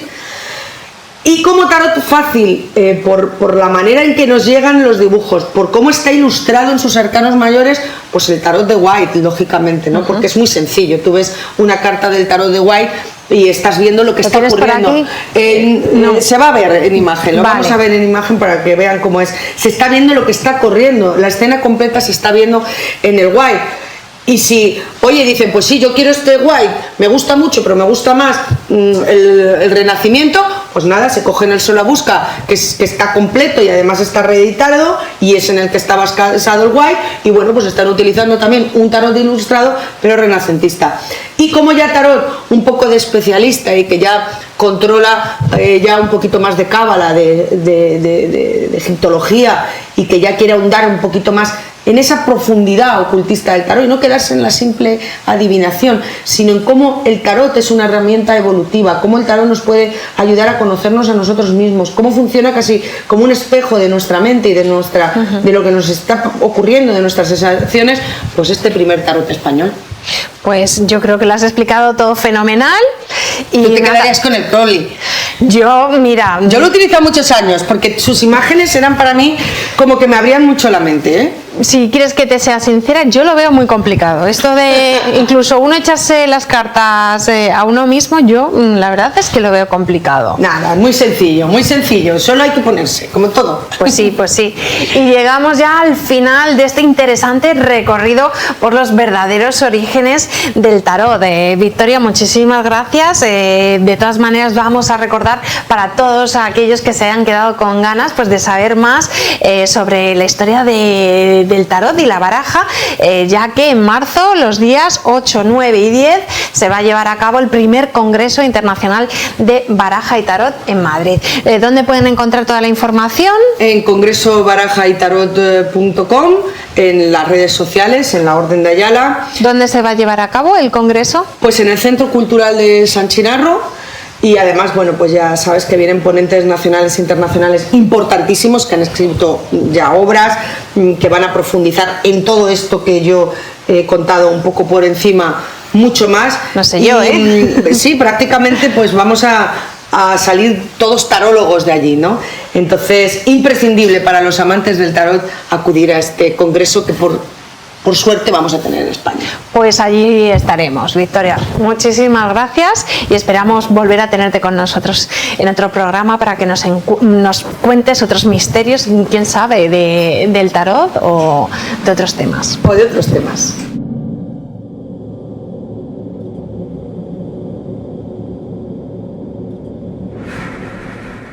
La obra de arte desconocida. Muy buenas, Pedro. ¿Qué historia nos vas a contar esta noche en tu sección La obra de arte desconocida para este programa tan especial inclusivo? Muy buenas noches, Belén. Bueno, pues vamos a ver, he querido buscar algo que tuviéramos muy cerquita de aquí y nos vamos a dar un saltito, si te parece, al Museo del Prado, donde hay una serie de obras de un maestro florentino del Renacimiento, nada más y nada menos que Sandro Botticelli. Y es que se trata de una serie de 4 cuadros que representan la historia llamada de Nastallo degli Onesti, de las cuales tenemos 4 piezas en Madrid, en el Museo del Prado, y la cuarta está en el Palacio Pucci en Florencia. Y además podríamos decir que son casi las únicas obras de Botticelli con las que contamos en España. Y bueno, y así para adelantarte un poco y para que veas que el tema tiene lo suyo, se trata de una historia muy singular que nos habla de fantasmas y que tiene origen en un relato nada más y nada menos que de Giovanni Boccaccio. Pues perfecto, eso tengo entendido, que esta vez la obra de arte desconocida va sobre fantasmas. Así es. Pues, ¿qué te parece si nos pones en contexto y nos hablas pues de Botticelli y su obra? Bien, pues mira, Sandro Botticelli podemos decir que es sin lugar a dudas uno de los grandes maestros del Renacimiento, sobre todo del 480, del siglo XV. Él estuvo muy vinculado a la familia Medici y su gran mecenas fue Lorenzo de Medici, conocido también como El Magnífico. El Magnífico, así es. Y es que Botticelli estuvo dentro del núcleo de humanistas que estaban alrededor de los Medici, que se les llamó la Academia de Florencia. Y es que esta academia se dedicó al rescate y traducción de textos que habían sobrevivido de la antigüedad clásica. Me estoy refiriendo sobre todo a Grecia y a Roma, pues querían promover lo que ellos llamaban la Renascita de la Antiquità, el renacimiento de la antigüedad. Y bueno, pues mira, puedo contar un poquito que entre los pensadores de esta academia estaban Marsilio Ficino y Pico della Mirandola, que habían traducido, entre otras, una obra curiosísima, que es el Corpus Hermeticum, que es atribuido nada más y nada menos que a Hermes Trismegisto, el 3 veces grande. El 3 veces grande, del que hemos mencionado un poquito. Muchísimas veces aquí en Mistérica Radio Secreta. Claro que sí, así que bueno, pues tenemos esa sabiduría de Egipto que llega a esa Florencia del Renacimiento. Bien, Botticelli se inspiró en muchos de estos textos clásicos para realizar sus obras. Bueno, vamos a mencionar las grandes obras maestras de Botticelli: El nacimiento de Venus, que todos conocerán, conocemos, y La primavera, que encierran además una simbología fantástica. Bueno, darían para para obras de arte desconocidas para mucho tema. Y están estas dos en la Galería de los Uffizi, así que si nos damos un saltito a Florencia no hay que dejar de verlas. Y fíjate una curiosidad que siempre me ha llamado la atención, y es que Botticelli, bueno, pues como había conocido los autores clásicos, él oye hablar de un gran pintor que es Apelles. Entonces, de Apelles no conservamos ninguna de sus obras. Entonces, él lee la descripción de una obra que se llama La Calumnia. Y él lo que hace es, a vista de esa descripción, volver a hacer su propia interpretación de este cuadro. Y lo tenemos... Este cuadro se perdió y él lo reinterpretó. Por las descripciones que había. Así que, bueno, es un cuadro magnífico también y que recomiendo. Lo pondremos para que lo vean nuestros lectores, oyentes del programa, tanto en internet, en las redes sociales, como en el vídeo del programa. Pues maravilloso este legado que dejaron los Medici, la familia de los Medici, en la cultura, un legado importantísimo, no solamente de arte.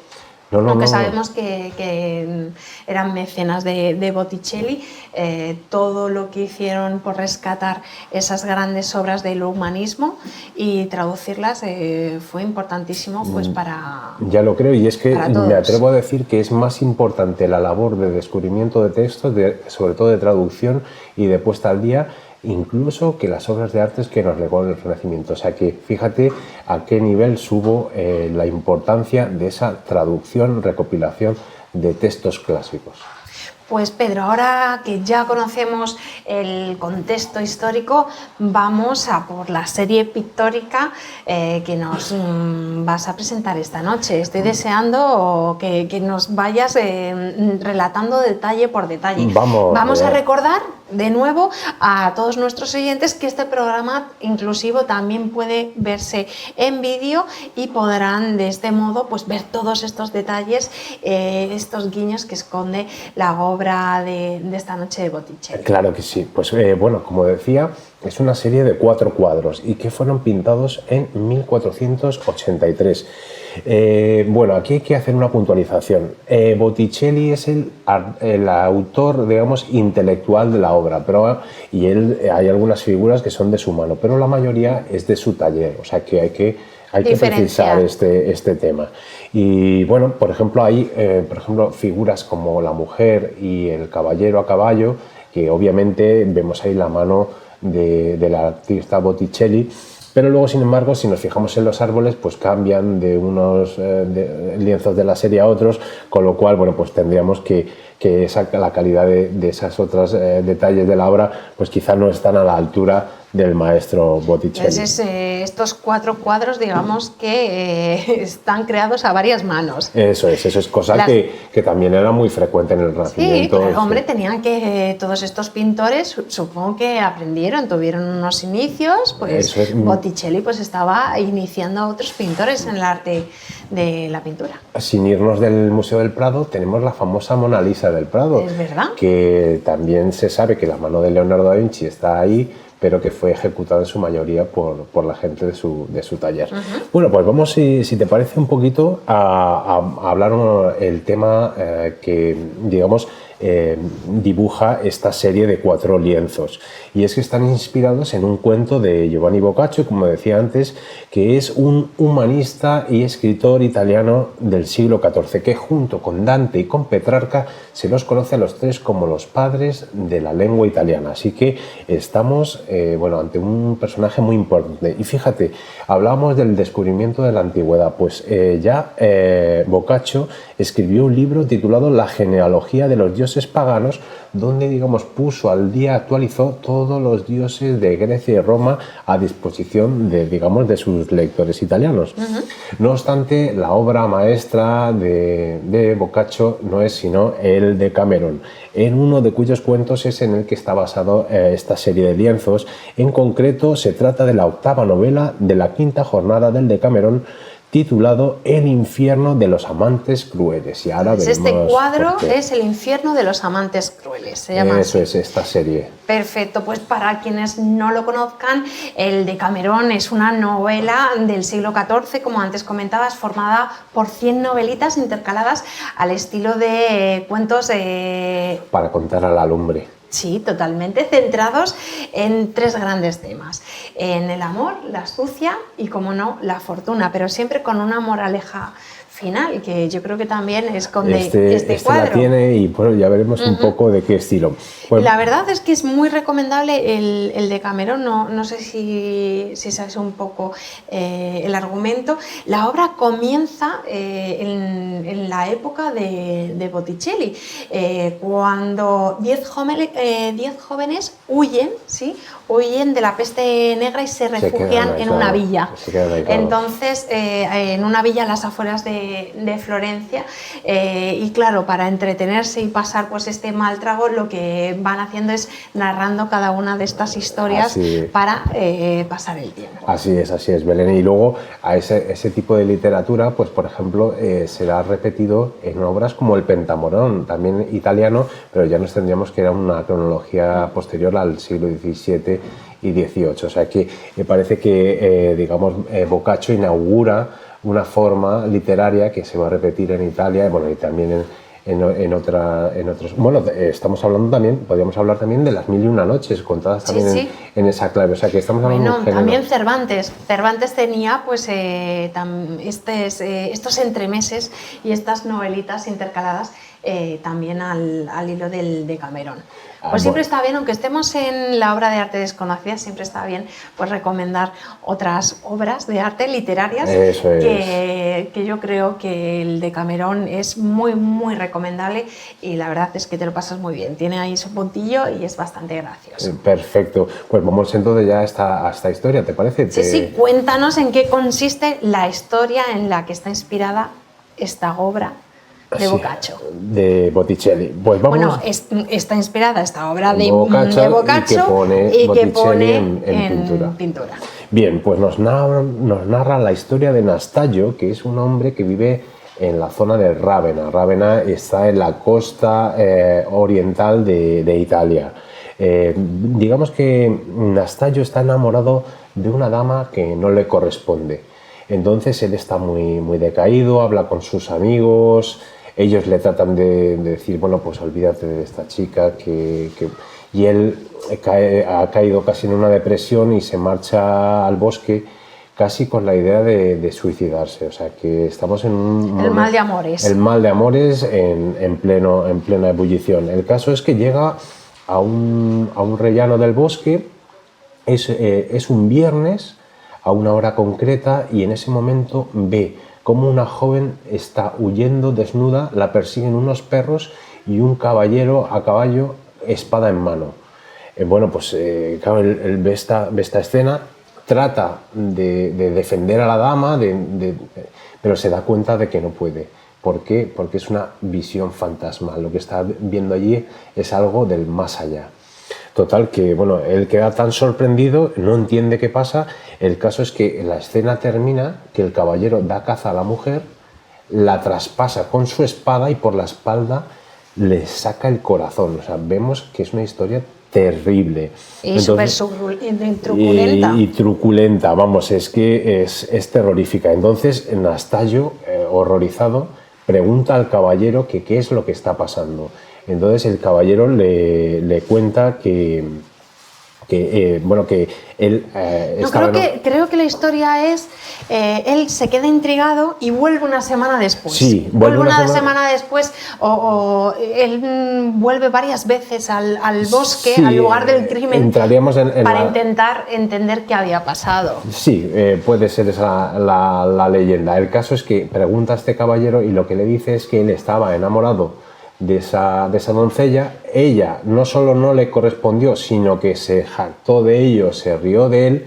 Él se suicidó, por lo cual fue al infierno, y ella al poco tiempo murió y fue también al infierno por haberse, digamos, mofado o reído de su amante. Con lo cual los dos fueron enviados, digamos, fueron condenados a un eterno retorno. Ahí tenemos no al infierno, sino un infierno, porque era a repetir constantemente esa revivir escena. Y revivir constantemente. Y ahí hay un guiño clásico de Boccaccio que, como comentábamos, estaba buscando a los dioses paganos. Pues él, yo creo que se inspira en la historia de Sísifo, que Sísifo es condenado por los dioses a subir todas las mañanas, durante toda la jornada, a subir una gruesa roca redondeada hasta lo alto de una colina, y cuando llegaba allí a la noche la roca volvía a caer al fondo, y al día siguiente de nuevo tenía que volver a hacer el mismo ejercicio de volver a subir la roca,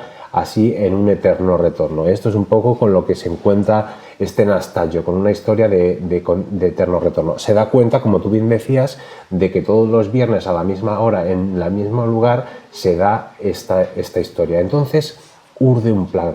Lo que hace es invitar a sus amigos, a sus familias y a la familia de su amada a una comida campestre a la cual pues no le rechazan.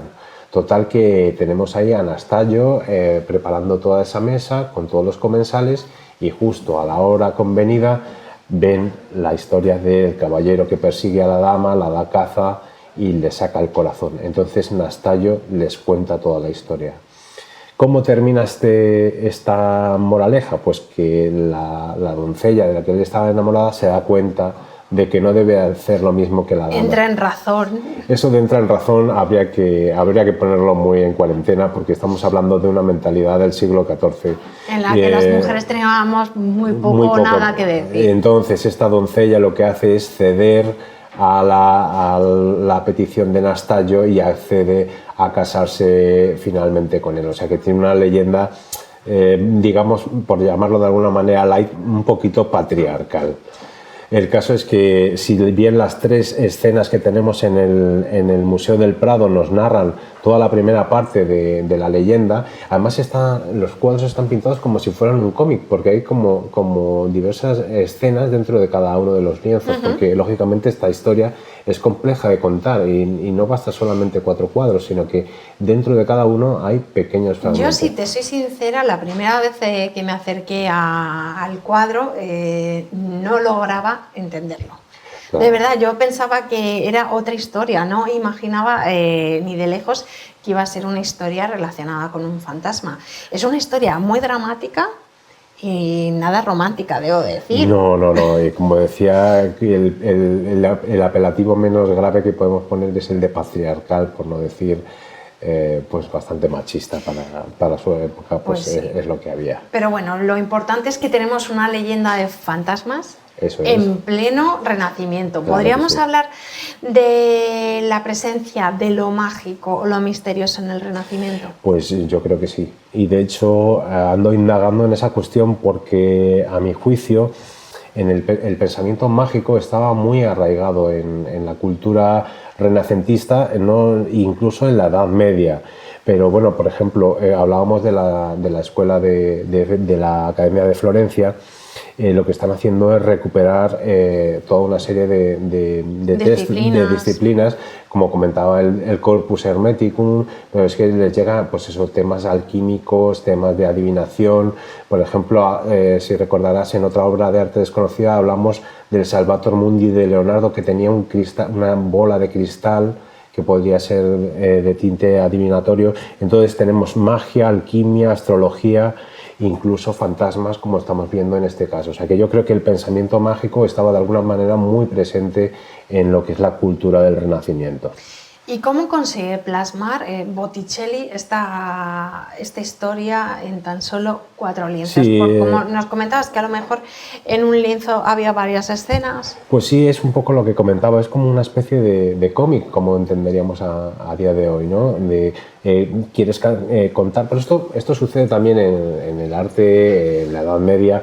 De hecho, a veces cuando vemos representados en un mismo cuadro unos personajes de un tamaño y otros de otro, pues nos hacen referencia a distintas escenas. A veces eso también se interpreta como la jerarquía, los reyes a lo mejor son pintados más grandes y otros más pequeños, pero en el caso del Renacimiento lo que se busca es la copia fiel de la realidad. O sea, se trata de llevar al lienzo, de hecho se empieza a emplear la perspectiva que se había olvidado en la Edad Media.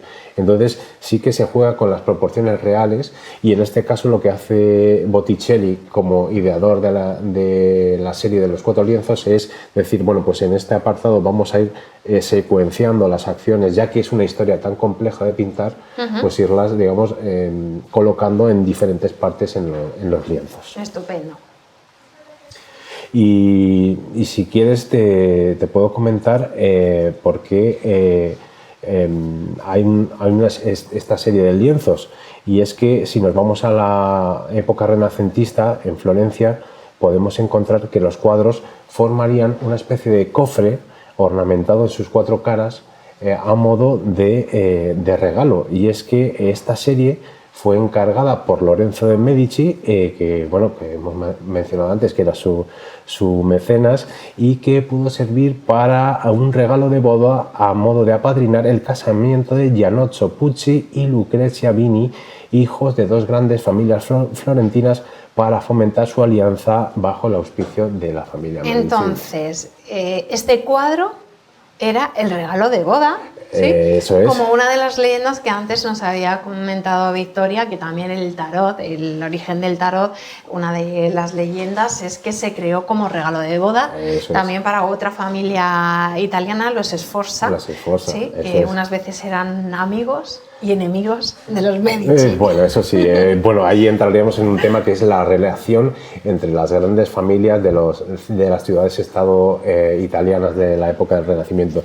Y voy a hacer una recomendación a los oyentes. Y es que si quieren saber un poco cómo se manejaban un poco estas intrigas palaciegas en la Italia del Renacimiento, hay una serie muy recomendable que va por su 2ª temporada, que son Los Medici, que se emiten en Movistar. Y justamente yo creo que es en la 2ª temporada donde se habla muchísimo de Botticelli. Sobre todo de Botticelli y también de este Medici tan especial, que es Lorenzo el Magnífico. El Magnífico. Muy bien.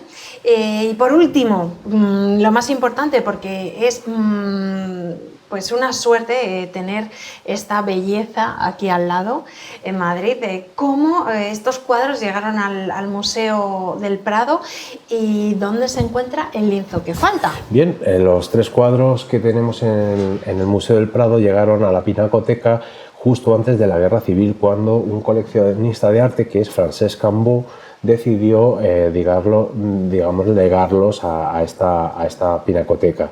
La 4ª tabla sabemos que está en Florencia, en el Palacio Pucci, y hay una cosa curiosa, hemos dicho que forman parte de un cajón. Sí, que lo que hacen es decorar un baúl, ¿no? Sí, eso es, pero la 4ª tabla es más grande, así que no sé si sería a lo mejor la tapa es un poco extraño. Ahí no tengo noticia de qué pasó exactamente. Sí sabemos que sus dimensiones son un poquito más grandes. Así que, bueno, y comentar que, claro, conocemos muy bien los 3 lienzos de Madrid, pero la 4ª tabla es muy diferente. Si bien las 3 primeras están ambientadas en el bosque, la última está, digamos, está en la celebración de boda, ya en un entorno urbano, con arcos, un arco de triunfo, digamos una escena pues muy a la antigua, como se solía decir en el Renacimiento. Así que tenemos una tabla un poquito diferente a las que tenemos. Y con aquí una técnica de las dimensiones. Eso es, sobresaliente. Sí, con la perspectiva, sí. como comentábamos antes. Con la técnica de la perspectiva sobresaliente en este caso. La verdad es que es mucho más sobresaliente que las otras. Bueno. Así que yo entiendo que las otras tienen su encanto. Esto, al fin y al cabo, simplemente es un banquete y no hay fantasma. Eso es. No hay fantasmas, mejor dicho. Pues muchísimas gracias, Pedro, por traernos esta maravilla. Seguramente que muchos de nuestros seguidores ya conocían la historia del cuadro, pero otros muchos no, y siempre es un placer pues desvelar toda esta historia ignorada y relacionarla pues con la literatura, como ha sido el caso. Pues quedamos a la espera para una próxima sección de la obra de arte desconocida. Muchísimas gracias, Pedro. Muchas gracias y buenas noches. Cuadernos de viaje.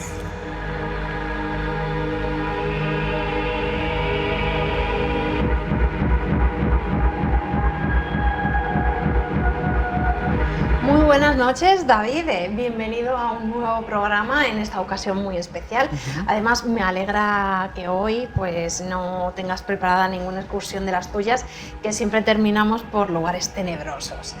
¿Qué nos traes en esta ocasión en tus cuadernos de viaje? Muy buenas noches, Belén. Para mí es todo un honor volver otra vez a este tipo de programas.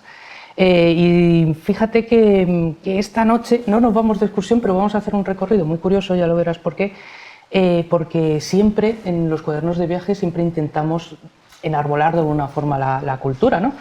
Y si siempre se dice que los signos mínimos de cultura o la expresión mínima de cultura es la grafía o la piedra tallada o incluso la iconografía de las pinturas rupestres, tienen todos algo en común, que es el conocimiento. Y a lo largo de la historia, bueno, pues siempre hemos tenido como dos tipos de conocimiento. Por un lado, el conocimiento público, por así decirlo, y luego el conocimiento oculto, que eso es de lo que vamos a hablar hoy, ¿no? Que fíjate qué sería de ese conocimiento oculto sin estas pequeñas magias, píldoras de magia, de adivinación, de alquimia, que es de lo que vamos a hablar hoy, de unas verdaderas joyas bibliográficas, que además son unos ejemplares que vamos a tener la oportunidad de ver algunos de ellos, y otros los vamos a poner en imágenes para que lo vean, y sobre todo gracias a la aportación de Victoria Braojos, porque son parte de su colección privada. Pues qué maravilla, David, porque es como si nos coláramos en la biblioteca antigua de una bruja, sí, nunca mejor dicho. Sí. Así que cuéntame, ¿cómo entraste tú en contacto con estos ejemplares? Y seguramente entiendo que no es la primera vez que los tratas, pues no, que fíjate, tienes acceso a ellos. Sí, la verdad es que es una maravilla, porque estos libros fueron los protagonistas en su momento de una exposición bibliográfica de la que fui comisario en su día. Era una exposición que se organizó en conjunto con la antigua Semana Gótica de Madrid, hoy Sui Generis Madrid, con la Universidad Complutense de Madrid y la Orden de Ayala y los fondos de la colección de Victoria Braojos.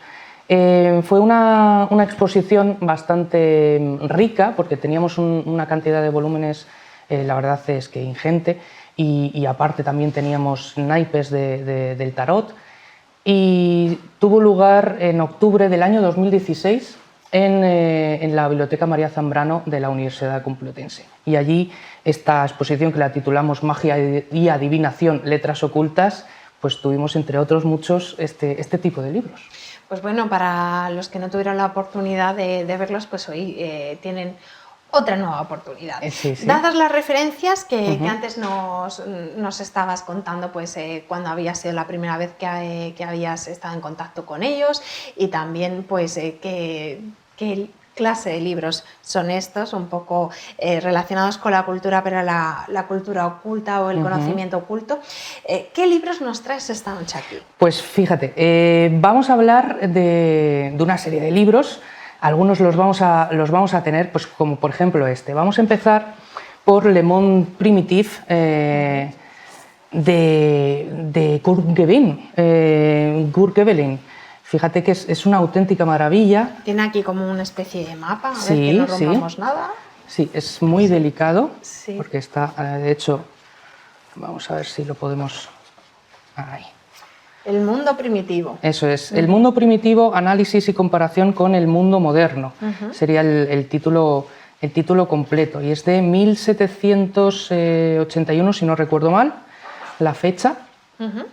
Bueno, pues este ejemplar, que ahora de hecho vamos a ver digamos las partes más interesantes, ¿no? Primero de todo, ¿quién fue Kurt Göbelin, ¿no? Fue un pastor protestante, y digamos que fue uno de los primeros en entrar en la interpretación sobre todo del tarot. Antes Victoria pues nos ha hablado profundamente pues, de él y de su obra. También ha hecho relación a este libro. Sí, porque es uno de los primeros donde digamos que se trata el tarot de una forma seria, ¿no? Hasta el momento no había habido un estudio tan grande como este, que contiene 8 tomos, este libro. El más interesante, digamos, que es el del final. Ahora lo vamos a ver. Y Kurt Göbelin, fíjate que además estaba obsesionado, era un gran historiador de la antigüedad, estaba obsesionado con las teorías, por ejemplo, de Mesmer, el mesmerismo, ¿no? Que a través del magnetismo animal se podía curar. algunas dolencias y que después eso evolucionó en la hipnosis, ¿no? De alguna forma. Y también estaba obsesionado con Egipto y de hecho él toma el tarot como uno de los libros, como un libro de conocimiento arcano, por así decirlo. Bueno, aquí tenemos el mundo primitivo y fíjate que analiza, en este libro tiene una serie de ilustraciones, sobre todo me parece súper interesante esta página, sí, porque lo que hace es una contraposición, pues el mundo antiguo y el mundo moderno. Sí, totalmente. ¿No? Y de hecho la podemos desplegar. Qué maravilla. Sí. Ahora queda todavía más claro. Sí. Pero vamos, Sí, nada que ver. No, para nada. Y luego lo que tiene sobre todo son las diferentes ilustraciones de los arcanos del tarot, muy primitivas. Ahí. Y estas son uno de los primeros ejemplares que se dedican exclusivamente a esto, ¿no? Encontramos en los diferentes tomos algunos estudios muy interesantes, la metamorfosis, habla también de alquimia y demás, pero sobre todo el tratado final en relación con las ilustraciones del tarot es fantástico. El apéndice final, desde luego, es pues una baraja, de las cartas del tarot, una auténtica maravilla. Pero recordemos a nuestros oyentes que este programa también lo pueden visualizar en vídeo a través de nuestro canal de YouTube. Sí, porque merece muchísimo la pena. Nosotros estamos aquí hablando y yo me imagino nuestros amigos a través de las ondas, pues claro, que ellos también querrán verlo, pues nada, que entren en YouTube y podrán ver estas maravillas. Pues continúa. Pues sí, fíjate que evidentemente merece mucho la pena ver, pero luego daremos un pequeño enlace para que se asomen a estos libros de una forma distinta, pero también igualmente interesante, ¿no? Y mira, vamos a seguir, si te parece, por las Sept Nuances. Lo voy a decir directamente el título en castellano, ¿no? Sería los 7 matices de la obra filosófica hermética.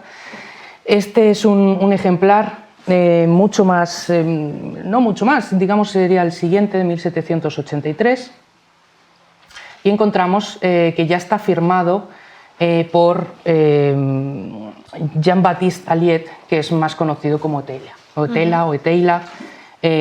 otro gran estudioso del tarot, que desde luego es una auténtica maravilla poder contemplar, ¿no? Pues este tipo de joyas bibliográficas, ¿no?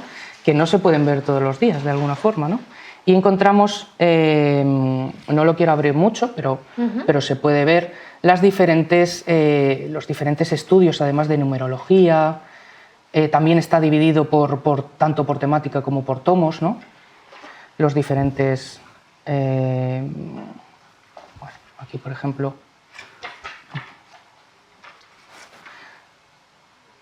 También hace referencia más adelante, al final, hace referencia sobre las cartas del tarot.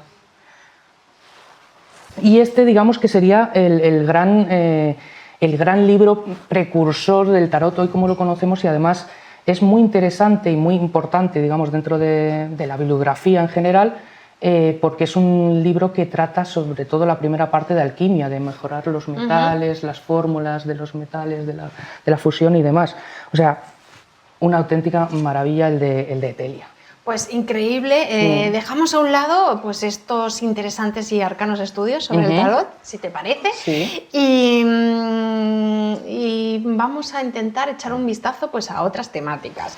Quizá algo relacionado pues con la magia de un corte más clásico, por ejemplo. Sí. Por ejemplo, pues fíjate, ahora mismo lo estaremos poniendo en imágenes. Otro tipo de libros mucho más interesantes, más clásicos, como tú decías, Belén, es cómo el conocimiento y el estudio de las diferentes supersticiones, ¿no? Pero supersticiones, además de los siglos XVI, XVII. Un ejemplar firmado por el duque de Maura. El ducado de Maura fue un ducado creado por Alfonso XIII a principios del siglo XX, a Gabriel Maura Gamazo, que fue un historiador y un político que tenía en su haber un gran conocimiento y sobre todo una biblioteca fantástica. Él también realizó diferentes tratados, y sobre todo de historia, pero tiene un libro en particular sobre supersticiones y sobre todo el miedo que se le tenía a las brujas. O sea, que realmente... ¿No era como Maleus Maleficarum? No para nada, sino que hablaba de qué se escondía según las diferentes creencias populares. Él, sobre todo, es bastante objetivo y habla de las creencias populares de las brujas, ¿no? Por así decirlo. Muy bien, perfecto. Y fíjate que bueno, este libro, el del Duque de Maura, es bastante interesante porque está dividido en dos partes, y la segunda parte sobre todo habla de Carlos II el hechizado. Entonces, y de los supuestos, el supuesto hechizo en sangre y en herencia que tenía este monarca. Digamos que ahí deja volcar toda su vena histórica, pero en la anterior, tanto el miedo al demonio, a los endemoniados, las posesiones, es bastante interesante. 1930 es la fecha de ese ejemplar. Muy bien, interesante. Sí, sí. Y ¿sabes, Belén, por qué digamos que son reconocidas así de forma popular las brujas? ¿Por qué dirías tú? Pues supongo que por su habilidad y su conocimiento de los elementos naturales. Efectivamente, sí, más, digamos, las plantas, la ¿no? naturaleza, El sí, conocimiento lo que a lo largo de los siglos al final pues hemos reconocido como el curanderismo, ¿no? De alguna forma. Y fíjate, tenemos digamos, en esta supuesta biblioteca brujeril de la que hablábamos al principio, tenemos un libro de remedios que está fechado en 1923, además con una autoría religiosa de Fray Anselmo, pero que de alguna forma contiene todos los datos de una edición original del siglo XVII, de 1629. O sea, es una maravilla porque además es como un antiguo manual de boticario en el que bueno, hay una recopilación de remedios, hay donde se pueden tratar todas las dolencias posibles habidas y por haber, y además con unas fórmulas muy, muy complicadas. Pues una especie de vademecum, sí, muy sí, totalmente, de la época. Para la época. Sí, sí, sí. ¿Y algún otro libro para terminar? Pues fíjate, sí, he querido, digamos, acercar, ¿no?, a esta nueva visión de todos estos ejemplares, el mundo de la mente. Y es algo que a mí me llamó mucho la atención cuando tuve este ejemplar, digamos, entre manos. Está firmado bajo el seudónimo de Marshall Wanamaker. ¿Y quién era Marshall Wanamaker? No se sabe, y justamente se firman estos ejemplares en la época, estamos hablando de los años 20, 1922. Estos ejemplares se firmaban siempre justamente con seudónimo, por una cuestión de que como atraía, ¿no? Lo exótico, como que se le daba muchísima más veracidad. Adivinación y transmisión del pensamiento es como se llama este manual, que además lo define en sus primeras páginas como un manual psicopráctico. Y digamos lo que quiere es adiestrar a las personas en el control mental, pero hay algunos... Qué miedo, ¿no? Pero hay algunos capítulos bastante interesantes que se vuelven un tanto oscuros hacia el final del libro, en el que habla de cómo incluso se puede transmitir mensajes en contra de la voluntad de otro sujeto. O sea que es una delicia el poder hojear ese tipo de documentos. Pues en general ha sido pues un increíble paseo por estas letras y por el conocimiento oculto a través de estas páginas de estos libros que ha sido muy, muy interesante y lo que todavía estará por desvelar. Eso sí, desde luego. ¿Alguna recomendación final que nos quieras dejar? Pues sí, para todos nuestros oyentes y todos los que estén interesados en poder ver todos aquellos libros que se expusieron en aquella exposición bibliográfica, se fotografió y se documentó de forma virtual, y entonces se puede acceder a ella en el enlace www.bibliotecaexposiciones.ucm.es/exhibits/show/magia y adivinación. Es más sencillo quizá simplemente buscar en el buscador magia y adivinación exposiciones virtuales, y el primer enlace es donde podemos ver todo. Pues ya lo tenemos. Pues muchísimas gracias, Gracias. David. Un placer haber compartido contigo pues placer estas mío. pequeñas o grandes muestras de conocimiento oculto, gracias a la aportación de la colección privada de Victoria Braojos. Eso es. Y nada, te veo en el próximo programa. Pues muy buenas noches, Belén, y nos vemos en el próximo programa.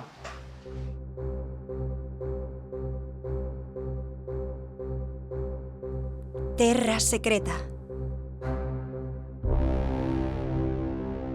Y ahora damos la bienvenida a Miguel Zorita, nuestro guía particular en esta ocasión en Terra Secreta, un espacio dedicado a descubrir viajes un tanto inexplorados, pero que aún guardan muchos secretos por desvelar. Muy buenas noches. Buenas noches, ¿qué tal? ¿Qué tal? Pues encantados de tenerte, Miguel. Esta noche creo que viajamos muy lejos, hasta Latinoamérica, para conocer la isla que inspiró la famosa historia de Robinson Crusoe. Miguel, ¿de qué lugar hablamos? Bueno, pues vamos a hablar de un sitio muy recóndito, una islita muy pequeña, de hecho apenas tiene población en la actualidad. Se encuentra en aguas caribeñas, está muy cerquita de las costas de Nicaragua, pero pertenece a Colombia desde 1981, que hubo una serie de tratados internacionales que hicieron que formase parte de este país. Y hablamos de la isla Serrana, que es, pues ya digo, una pequeña isla de apenas 37 kilómetros cuadrados, que es poco menos que un atolón, porque al fin y al cabo es un arenal. De hecho, las primeras descripciones que se menciona esta isla se habla como eso, como un arenal, porque apenas tiene altura. Es una isla muy paradisíaca a día de hoy, pero que alberga una historia bastante truculenta a sus espaldas. Claro que sí, además de haber inspirado la historia de Robinson Crusoe, ¿por qué es famosa esta isla y por qué es digna de aparecer en esta sección, en Terra Secreta? Pues precisamente por eso, por ese detalle de la parte, digamos, más misteriosa, más truculenta que tiene la isla, que acontece en el siglo XVI. En 1528, un barco que salía una nao que salía desde las costas de Santo Domingo en dirección a Puerto Rico, sufre una serie de avatares y acaba con todos sus hombres naufragados en las costas en la playa de esta isla y sobreviviendo de muy malas maneras. Perdona que te interrumpa, ¿qué es un nao? Una nao es un tipo de nao. barco. De hecho, por ejemplo, las famosas 3 carabelas de Colón, una de ellas era una nao. No eran 3 carabelas, solamente eran 2 y una nao. Pues la primera vez que escucho este término. Sí, pues continúa Bueno, pues, relatándonos la historia. Precisamente ese naufragio luego supuso mucha literatura. Garcilaso de la Vega Linca lo mencionó. Hubo otros cronistas de esa conquista española de América que mencionaron este episodio. En ese momento hablaban de Pedro Serrano como el náufrago que había sobrevivido durante 8 largos años en esta isla. Imaginémonos también las condiciones de vivir en una isla que ni siquiera estaba cartografiada, que nadie sabía que existía esa isla en ese momento. Una isla fantasma. Prácticamente. Sí, en ese momento, sí. Y aquello generó mucha literatura, pero es verdad que cuando uno se adentra en los documentos históricos te das cuenta que no es totalmente cierto lo que cuenta Garcilaso de la Vega Linca, porque él, a su vez, que es desde mi punto de vista el inspirador de Daniel Defoe para escribir Robinson Crusoe, pero Garcilaso de la Vega Linca estaba narrando esa historia, digamos que un poco targiversada, porque él la escribió 81 años después de que pasen los hechos, y él, a su vez, afirma que se lo ha contado un tal Garci Sánchez de Figueroa, que es posiblemente un conquistador.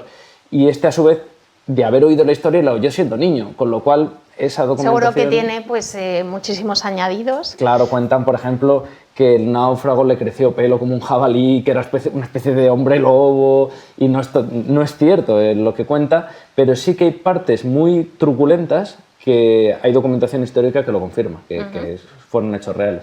Pues, ¿qué te parece si ahora nos centramos en que nos comentes qué hay de cierto y todos esos datos que estén algo documentados? Claro. Porque, como vemos, Garcilaso el Inca hizo una labor de recuperación de la historia como una especie de cronista oficial, claro, de la época, pero claro, después de 81 años, Tenía seguramente claro, había muchísimos añadidos. Efectivamente. Bueno, pues básicamente el documento que nos sirve a nosotros para saber qué pasó realmente ahí, y que, por ejemplo, ese Pedro Serrano del que hablan en realidad no se llamaba Pedro, se llamaba Juan. De hecho, no sabemos si se apellidaba Serrano o no, pero lo cierto es que hay un documento que actualmente se conserva en el Archivo Histórico Nacional, que en su día se guardó en la Casa de la Contratación de las Indias, en Sevilla, y es un documento en el que se narra la historia del Maestre Juan. El Maestre Juan es el protagonista de toda esta historia. Y ahí no es un documento muy largo, de unas 8 páginas aproximadamente, se nos narra todas las peripecias que vivieron esos náufragos en el mismo año en el que son rescatados, en 1537, perdón. Con lo cual es un documento de la época y de hecho narra una serie de detalles que demuestran que es una persona de primera mano la que lo está contando. Habla de que se ahogan un miércoles, quiero decir que el barco naufraga un miércoles, que son rescatados el día de la víspera de San Mateo, que es el 20 de septiembre. Bueno, pues todas esas pequeñas pistas que dan nos ayudan a recomponer la historia objetivamente. Y poco más o menos la historia es la siguiente. Este Maestre Juan con sus hombres viajan en esa nao que salía de Santo Domingo, pero en determinado momento el piloto que dirige la nave no lo está haciendo muy bien y se quedan sin agua. Vaya. Cuando intentan repostar en alguna de las islas conocidas, están en una situación límite y para colmo de males les abandona el piloto, con lo cual ellos mismos sin piloto, y reconocen además que no tienen experiencia en el arte de la mar, intentan volver a Santo Domingo, pero les pillan, por lo que en las descripciones que hacen, una especie un temporal de huracán, arrancan las velas y para colmo de males, en esos 6 días que están navegando a la deriva, acaban encallando con esta isla. En ese momento sobreviven unos cuantos hombres, no dice el número, pero sí que es verdad que entre ellos terminan haciendo un bote con los restos del barco que había naufragado. Este Maestre Juan dice que él no se monta en el barco porque ese barco se va a hundir y los hombres que deciden montarse se van de la isla, pero no se vuelve a tener noticia de ellos, con lo cual se sospecha que morirían, lógicamente. ¿Qué sucede? Que quedan 3 hombres nada más. El Maestre Juan, un mozo, del que es otro de los supervivientes, y otro hombre, un tal Moreno de Málaga, que es el primero que se desespera. Tanto es su desesperación que le pillan en un momento dado comiéndose sus propios brazos. Vaya. Finalmente, este Moreno de Málaga acaba muriendo y solo sobreviven el Maestre Juan y ese mozo del que se hablaba.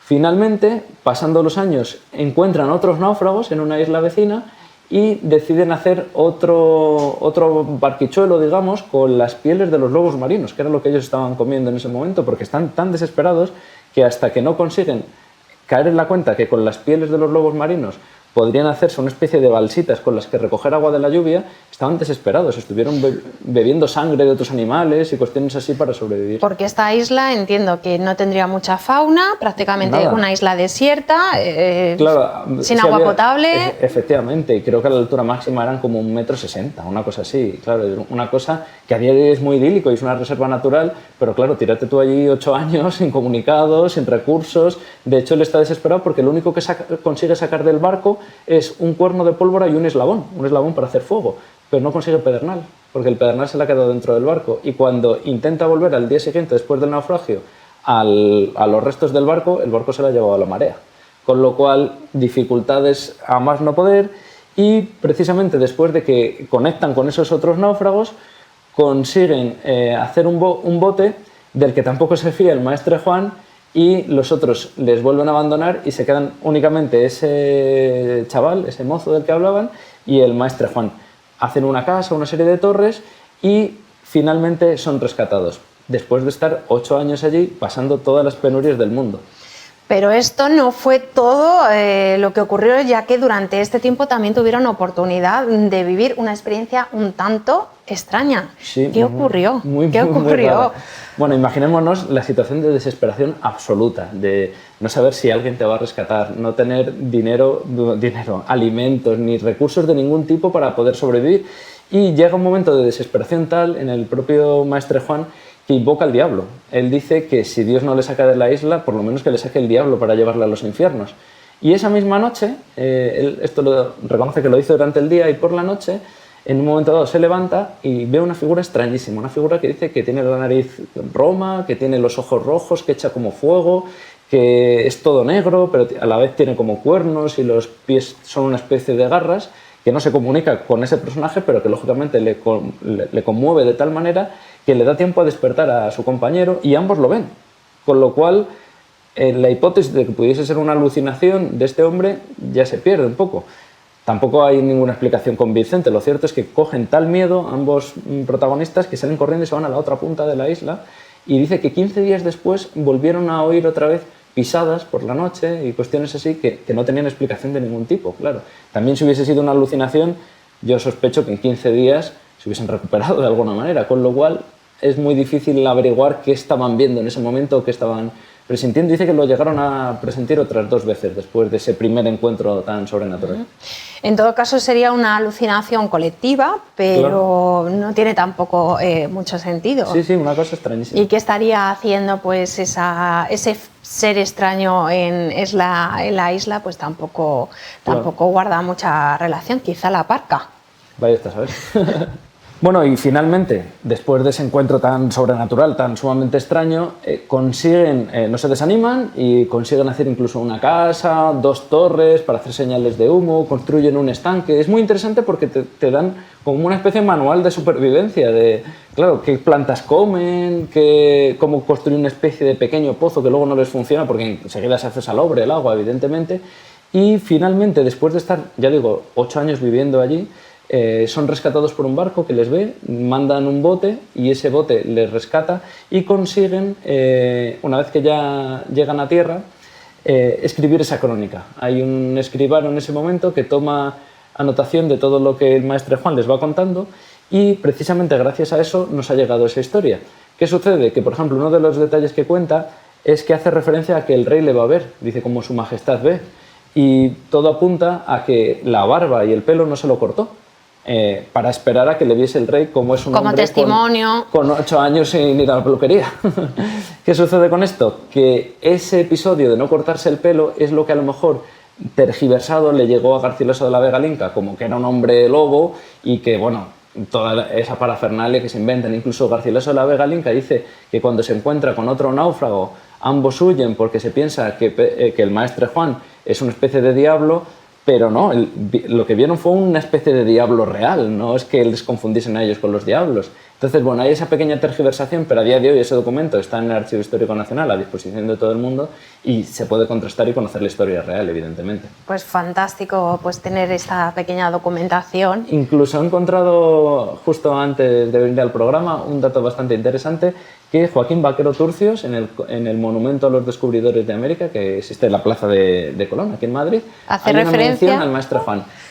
Pues se lo merece, porque menuda lección de vida aguantar 8 años en aquel tiempo, totalmente incomunicado y nada, intentando ver qué podían comer, el agua que podían guardar de la lluvia. Hay una frase muy bonita, cuando se quedan ya solos, este mozo y él, dice, ambos temíamos por la muerte del otro, porque sabíamos que en cuanto uno de los dos muriese, el otro iba a caer.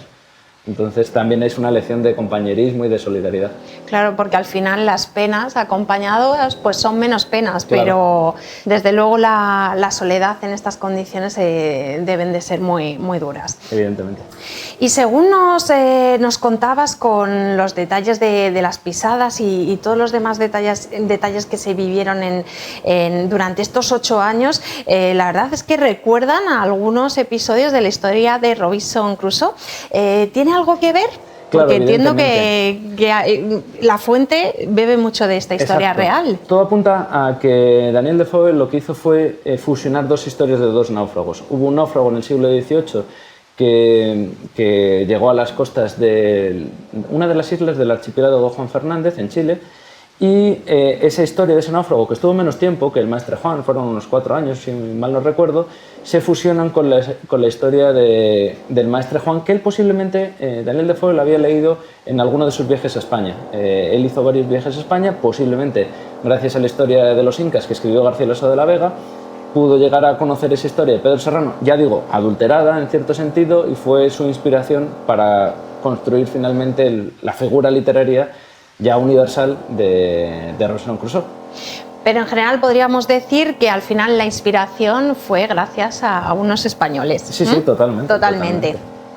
¿Y qué últimas noticias tenemos sobre este lugar? Porque en la actualidad se puede visitar esta isla o igual tenemos noticia de algún fenómeno extraño que haya sucedido en los últimos años. Claro, actualmente es difícil ir, es un sitio totalmente paradisíaco, es una reserva natural y, si mal no recuerdo, es el ejército colombiano quien se dedica a la protección de estas especies. Hay infinidad de especies, además muy singulares, de corales, por ejemplo, de peces y demás que están protegidas Y actualmente hay un faro, hay algunas imágenes en internet. Es verdad que, por ejemplo, Google Maps está un poco distorsionada la imagen, pero sí que se han hecho vídeos con dron y estos pequeños vuelos nos describen muy bien cómo era esa isla.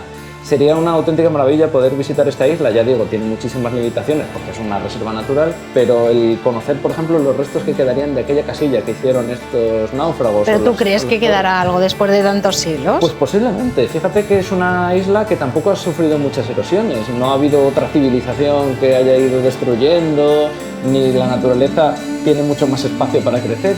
Entonces puede ser, a lo mejor, quién sabe, que se encontrasen estos pequeños restos todavía por allí. Pues ojalá y que nos podamos escapar en algún momento. Pues increíble historia sobre náufragos y además españoles y que han servido de inspiración de una de las obras más conocidas del género de aventuras y desventuras, ¿por qué no decirlo?